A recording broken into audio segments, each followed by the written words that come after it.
தாய் வீடு செப்டம்பர் 2025. மகாகவி பாரதியின் மாண்புறு சீடர்கள் கண்ணனும் கனகலிங்கமும். எழுதியவர் கிருங்கை சேதுபதி. மகாகவி பாரதிக்கு வாய்த்த சீடர்கள் எத்தனையோ பேர். அவர்களுள் அவரே தனக்கு சீடர்களாக அமைத்து கொண்டவர்கள் இருவர். ஒருவர் எங்கிருந்தோ வந்த குவளை கண்ணன், மற்றொருவர் இங்கிருந்தே தன் பக்தி பணிவால் பாரதியை தன்பால் ஈர்த்து கொண்ட கனகலிங்கம்.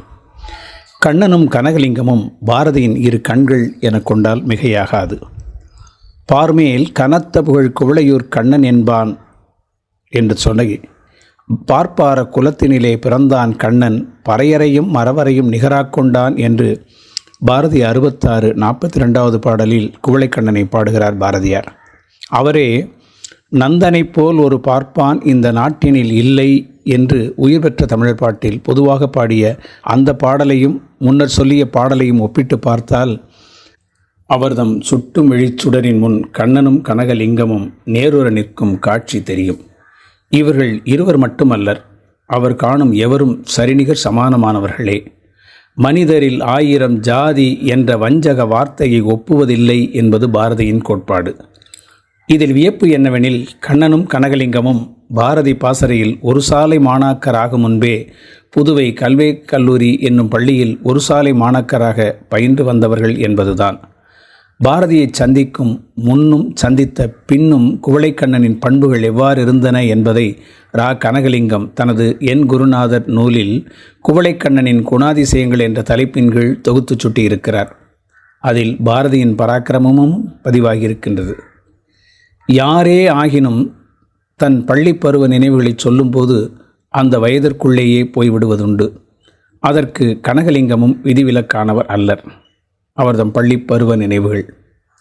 பள்ளியில் பாடம் சொல்லிக் கொடுத்தவர்கள் ஆசிரியர்கள், ஞானம் போதித்தவர் குருநாதர் என்கிற தெளிவு அவருக்கு உண்டு. அதனால் இவ்விருவரையும் நினைவுபடுத்தி எழுதும் கனகலிங்கம் பள்ளி ஆசிரியர்களை அக்கால வழக்கப்படி உபாத்தியாயர்கள் என்றும் பாரதியாரை குருநாதர் என்றும் இப்பதிவில் குறித்திருக்கிறார். குவளைக்கண்ணனின் குணாதிசயங்கள் என்ற தலைப்பிட்டு அவர் எழுதுகிறார். என் குருநாதர், அதாவது பாரதி, புதுவையில் அடி வைத்தபோது அன்னவருக்கு கிடைத்த நண்பர் குவளைக்கண்ணன் என்ற ஸ்ரீ கிருஷ்ணமாச்சாரியார்தான். நானும் குவளைக்கண்ணனும் புதுவை உயர்தரப் பள்ளியில் ஒன்றாக வாசித்து வந்தோம். அப்போது ஸ்ரீ V.A. சுவாமிநாத ஐயர் BALT ஹெட்மாஸ்டராகவும் ஸ்ரீ சூசை ரெட்டியார் அடுத்த தலைமை ஆசிரியராகவும் இருந்து வந்தார்கள். எங்கள் வகுப்பு உபாத்தியாயர் ஓர் ஐயங்கார். சுமார் 38 வருஷங்கள் கழிந்து விட்டதால் அவர் பெயர் மட்டும் ஞாபகத்திற்கு வரவில்லை. தலையில் தலைக்குட்டை, மேலே நீண்ட கோட்டு, இடையில் கரைவேட்டி, நெற்றியில் பட்டை நாமத்துடன் அவர் பள்ளிக்கு வருவார்.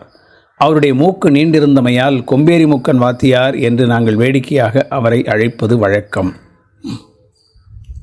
இது எழுதப்பட்டு அச்சேற்றம் கண்ட காலம் 1947ஆம் ஆண்டு. அதற்கு முன்னதாக 38 ஆண்டுகள் என்றால் அது எவ்வளவு என்பதை நாம் கணக்கிட்டுக் கொள்ளலாம். இது கனகலிங்கம் அவர்களது வகுப்பறை நினைவின் பதிவு. பணிக்கு வந்த ஆசிரியர்களின் தோற்றம் இவ்வாறு என்றால், உடன் பயில வந்த குவளைக்கண்ணனின் தோற்றம் எவ்வாறு இருந்திருக்கும்? அதையும் அவரே எழுதுகிறார். எனது நண்பர் குவளைக்கண்ணன் பள்ளிக்கூடத்திற்கு வரும்போது சட்டை எதுவும் போட மாட்டார். ஒரு அங்கவஸ்திரத்தை மட்டும் போர்த்தி கொண்டு புத்தகத்துடன் வருவார். நெற்றியில் பட்டை நாமம் துலங்கும். பள்ளியில் படிக்கும்போது மிகவும் வைதிகமாகவே இருந்து வந்தார். படிப்பை விட்ட பின்னர் அவர் உத்தியோகம் எதுவும் செய்ய நான் பார்த்ததில்லை என்கிறார். குருநாதர் சொல் கேட்ட குவளைக்கண்ணன். பாரதியார் புதுவையில் புகுந்த ஆண்டு 1908 இறுதிக்காலம். அப்போது எங்கிருந்தோ வந்த கண்ணன் தான் எல்லாமாகி நின்று உதவியிருக்கிறார். கைகாட்டி விலகி கொள்ளாமல் அவர் தம் காரியம் யாவினுக்கும் இயன்றவரை கை கொடுத்திருக்கிறார். இவர் இல்லாமல் பாரதிக்கு எந்த பணியும் நடத்த இயலாது என்கிற நிலை. இந்த காலகட்டத்தில் படிப்பு முடித்து பணி தேடத் தொடங்கியிருக்கிறார் குவளைக்கண்ணன். புதுவை கல்விக் கல்லூரி என்னும் உயர்தரப் பள்ளியில் பயின்ற குவளைக்கண்ணன் படிப்பேறாத நிலையில் இல்லை. தாய்மொழியாக தமிழை கொண்டிருந்த அவர் ஆங்கிலம், பிரெஞ்சு இரண்டிலும் அறிவு வாய்ந்தவர் என்கிறார் அவரை நேரில் சந்தித்த கவியரசு கிவா ஜெகநாதன். தேடிய பணி கிட்டிய போதிலும் அங்கு செல்ல முடியாத நிலை குவளைக்கண்ணனுக்கு குருவால் வாய்த்தது. இதனை அவரே சொல்ல கேட்ட கிவாஜா எழுதுகிறார். 1912ஆம் வருஷம் ராலி கம்பெனியிலிருந்து உத்தியோகம் தருவதாக கடிதம் வந்ததாம். அதை கிருஷ்ணமாச்சாரியார் பாரதியாரிடம் கொண்டு போய் காட்டினார். அந்த மனுஷர் சிறிதேனும் தயாதாட்சண்யமின்றி அதை கிழித்து போட்டு விட்டாராம். திருவண்ணாமலையில் அந்த கம்பெனியார் சில வேலைகளை நடத்தி வந்தபடியால் அங்கே வரும்படி கிருஷ்ணமாச்சாரியாருக்கு உத்தரவு வந்திருந்தது. பாரதியார் உத்தரவை கிழித்து போட்டவுடன் கிருஷ்ணமாச்சாரியார், என்ன இப்படி செய்துவிட்டீர்களே என்றார். கிருஷ்ணா, நீ திருவண்ணாமலைக்கு போய்விட்டால் எனக்கு இங்கே யார் துணை என்று பாரதியார் கேட்டார். வாஸ்தவம், நமக்கு இவர் துணை, இவருக்கு நாம் துணை என்ற திருப்தியோடு அவர் இருந்து விட்டார் என்று எழுதுகிறார். இது அந்த நேரத்தில் வந்த திருப்தி அன்று, அவர்தம் ஆயுட்காலம் முழுக்கவும் அடைந்த திருப்தி. நிறைவு காலத்தில் அவர்தம் வாக்காகவே கேட்ட கீவாஜா இதனையும் பின்வருமாறு பதிவிடுகிறார். நான் ஏழை, அறிவில்லாதவன். அவர் எனக்கும் தமது செய்யுட்களிலே ஒரு ஸ்தானம் கொடுத்திருக்கிறார். கிருஷ்ணா, பொருட்செல்வம் அழிந்து விடுமடா, கவிச்செல்வம் தருகிறேன் உனக்கு என்று சொல்லி இருக்கிறார். இந்த வார்த்தைகளை குவளை கிருஷ்ணமாச்சாரியாரோடு பழகிய யாவரும் ஒரு முறை அல்ல பல முறை கேட்டிருப்பார்கள். இருந்த சந்தோஷத்துக்கு ஈடுமுண்டோ என்று எழுதுகிறார். இது இப்போது இனிக்கலாம். போராட்ட களத்தில் இருந்த காலத்தில் எப்படி இருந்திருக்கும்? துணிவும் குருவிடன் காட்டிய பணிவும் இல்லையென்றால் கண்ணனுக்கு இது வாய்க்குமா? குருநாதருக்கு தொண்டாற்றினாலும் வருமானத்திற்கு வழியும் தேண்டுமல்லவா? குவளைக்கண்ணனின் பட்டாச்சாரியர் பணி. பணி ஏதும் இல்லாமல் இருந்தாலும் பசிக்கு உணவு வேண்டுமல்லவா? தன் குலத்தொழிலேயே, அதாவது பெருமாள் கோயிலில் பட்டாச்சாரியார் பணியையே குவளைக்கண்ணன் மேற்கொண்டிருக்கிறார் என்பது ஓரளவிற்கு தெரிய வருகிறது. பள்ளி விட்டு நின்ற பிறகு குவளைக்கண்ணனை கண்ட இடம் எதுவென்று கனகலிங்கம் சொல்கிறார்.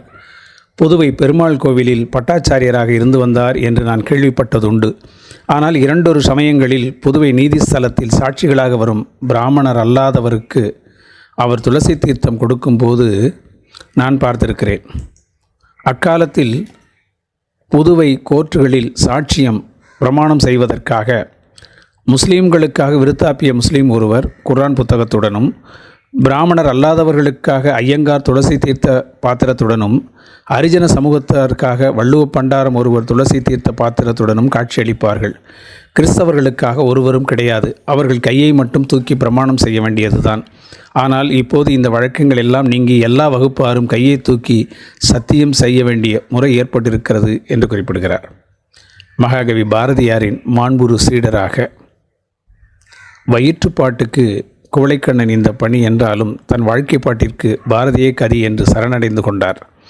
அவரது குரு பக்தி அளப்பரியது.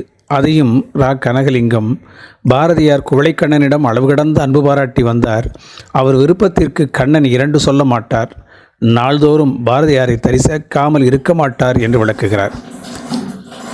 வைதிக ஐயங்கராக இருந்த குவளைக்கண்ணன் பாரதி இல்லத்தில் எவ்வாறு இருந்தார், அவரது பண்பும் செயலும் எத்தகையனவாக இருந்தன என்பதை பார்த்தும் பழகி அனுபவித்தும் தெரிந்து கொண்டவர் கனகலிங்கம்.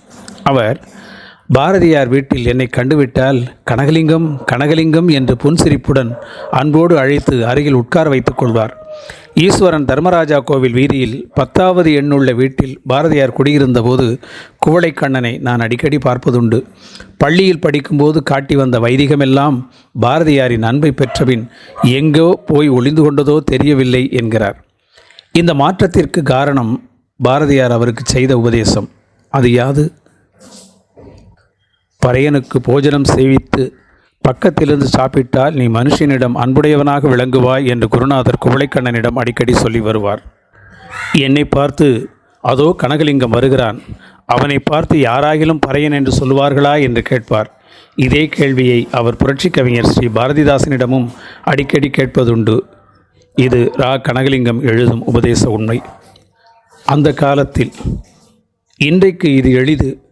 ஜாதி வெறியும் மதத்வேஷமும் நிறைந்த அந்த காலத்தில் தன்னளவில் மட்டுமன்றி தன் சீடர்களிடத்தும் இந்நெறி பரப்பி வாழ்ந்து காட்டுதல் என்பது அவ்வளவு எளிதன்று. முற்றிலும் புதிய இடத்தில், மற்றொரு நாட்டிற்கு அடிமைப்பட்டு கிடந்த ஒரு பிரதேசத்தில் தன்னந்தனி நபராய் வந்து வாழ்கின்ற ஒருவர் இத்தகு முயற்சிகளில் இறங்கி தன் சொந்த ஜாதியையே பகைத்தும் தன் சீடர்களை தன் வயப்படுத்தி நெறிப்படுத்தியும் ஆட்கொள்ளுதல் என்பது எவ்வளவு கடினம். இதனை நன்கு உணர்ந்த பாரதியின் சீடர் கனகலிங்கம் அக்கால அரசியல் சமூக சூழல்களை பின்வருமாறு விவரிக்கிறார். அந்த காலத்தில் சுதந்திரம், சமத்துவம், சகோதரத்துவம் என்ற 3ஐயும் கொள்கைகளாக கொண்ட குடியரசின் கீழ் இருந்த புதுவை நீதி ஸ்தலங்களிலேயே ஜாதி வித்தியாசங்கள் இருந்தன என்றால், கோவில், ஹோட்டல், சவரக்கூடம், நாடக கொட்டகை முதலான இடங்களில் சொல்லவும் வேண்டுமா? ஜாதி வேற்றுமைகள் தலைவிரித்தாடிய அக்காலத்தில் கூண்டில் அடைப்பட்ட கிளியைப் போலிருந்த பாரதியாரால் என்ன செய்ய முடியும்? தேர்தல் காலத்தில் எங்கும் அடிதடி நடக்கும். பாரதியார் எதற்கும் அஞ்சாமல் ஜாதி வித்தியாசம் பார்க்கும் மடமையை விளக்கி பறையர்களை ஏன் கோவிலுக்குள் அனுமதிக்கக்கூடாது என்று கேள்வி கேட்டு அனுமதிக்க வேண்டும் என்பதற்கு தக்க ஆதாரங்களுடன் விளக்கி கோவில் திருத்தம் என்ற நோட்டீஸ் எழுதி துணிவுடன் வெளியிட்டார். அதில் குவளைக்கண்ணனை கையொப்பமிடச் செய்திருந்தார். இதனை கண்ணுற்ற பெருமாள் கோவில் ஐயங்கார்கள் குவளைக்கண்ணனிடம் கோபாவேசம் கொண்டு சந்நிதியில் அவர் நிற்கும்போது கோஷ்டியில் சேர்க்காமல் ஜாதி பிரஷ்டம் செய்தவரைப் போல ஒதுக்கமாக வைத்துத்தான் தீர்த்தம் கொடுத்து வந்தார்கள் என்பதை பாரதியார் அனந்தம் தடவைகள் என்னிடம் சொல்லியிருக்கிறார். இது பொய்யில்லை, புனைவில்லை, கற்பனையும் இல்லை. கனகலிங்கம் என்கிற பாரதி அன்பர் கண்களால் கண்டது, காதால் கேட்டது, நேரில் அனுபவிக்க நேர்ந்தது. இதெல்லாம் பாரதி என்கிற லட்சியவாதிக்கு சரி. அவரை குருவாக கொண்டு வாழ்ந்த குவளைக்கண்ணனுக்கு குருவே சரணம் என்று சரணாகதி அடைந்த பின்னர் வேறு எவர் அவரை மாற்றிவிட முடியும்? தன்னிலை தாழாது இறுதி வரை அவர் இருந்த திறத்தை கனகலிங்கம் சொல்கிறார். ஐயங்கார்களின் பூச்சாண்டிகளுக்கெல்லாம் குவளைக்கண்ணன் அஞ்சினவர் அல்லர். கடைசி வரை பாரதியாரின் விசுவாசத்தையும் நட்பையும் கைவிடாமல் ஒழுகி வந்தார். பாரதிதான் அவரை கெடுத்து விட்டார் என்று பலரும் சொல்லி வந்தனர். அதையும் அவர் காதில் போட்டுக்கொள்ளாமல் பாரதியார் வீட்டுக்கு அடிக்கடி போய் வந்து கொண்டிருந்தார். இந்த மாற்றமும் ஏற்றமும் திடீரென்று குவளைக்கண்ணனுக்கு வந்ததென்று சொல்ல முடியாது. படிப்படியாக அவரை பரிணமிக்க வைத்தவர் பாரதியார். அதனை தன் வாக்காக கண்ணனும் தந்திருக்கிறார். அது தனித்து காண வேண்டியது. நிறைவாக, அன்றைக்கு கனவாக இருந்த பாரதியின் செயற்திட்டங்கள் பல இன்றைக்கு நனவாகி வருகின்றன. நாள்தோறும் நடைமுறையில் இருக்கின்றன. அதில் ஒன்று ஆலயங்களில் ஹரிஜன பிரவேசம். அதை அக்காலத்திலேயே நேருறக் கண்டவர் கனகலிங்கம். குவளைக்கண்ணனின் குணாதிசயங்கள் பற்றி குறிப்பிட்ட அத்தியாயத்தை அவர் இப்படி முடிக்கிறார். இப்போது ஹரிஜன மக்கள் புதுவை பெருமாள் கோவிலுக்கு சென்று பெருமாளை வணங்கும் பாக்கியம் பெற்று விட்டார்கள். அன்று பாரதியார் கேட்ட கேள்விக்கு பதிலாக இன்று எல்லோருக்கும் சம உரிமை கிடைத்திருக்கிறது. உண்மைதானே? குருநாதரின் கொள்கைக்கு உடன்பட்ட சீடர்கள் சொல்வது எப்படி பொய்யாகி போகும்? நன்றி.